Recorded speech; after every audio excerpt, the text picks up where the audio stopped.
This is so me. What should I do to develop it? This comment is talking about clairvoyance, so let's dive deep on how to develop your clairvoyant gift. There's a saying where there's a new clairaudient, clairvoyant, and a clairsentient all in the same spiritual gifts class. I know this sounds like a bad joke, but just stick with me. The mentor can always tell who is the clairvoyant in the classroom because the clairsentient and the clairaudient will be begging the mentor to teach them the steps of how to develop their gifts further.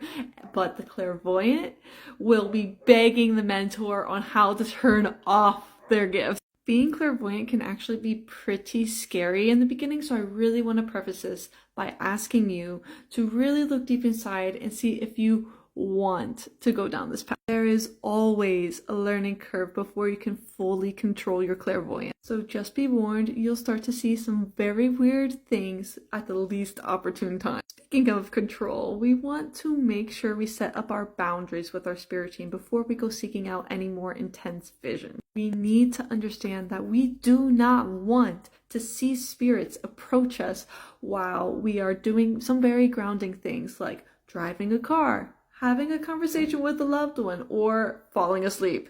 They always want to get you when you're falling asleep. Not like get you, but like visit you. So it is really important, imperative that we set up the boundary that spirits can only visit us when we explicitly ask to, such as during a meditation or when you're in a safe space that you're ready and able to practice this.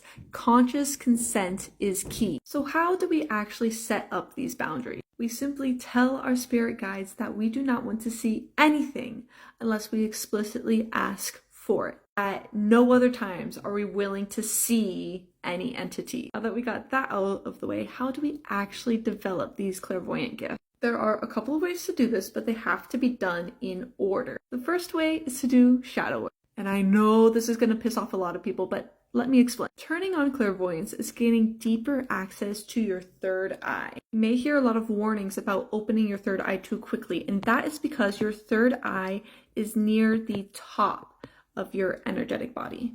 And in shadow work, we work from the bottom up. For example, if I want to develop my clairvoyant abilities, but I don't feel safe and secure in my own body, it's never gonna work. It's like building a tower with no foundation. It's either just gonna not get built or it's gonna crumble when it gets too tall. And trust me, we do not want it to crumble. That's actually where a lot of spiritual psychosis cases come in, and we don't want that to happen. So do the shadow work. Work from the bottom up. This chart is actually super helpful for knowing what to actually work on in what.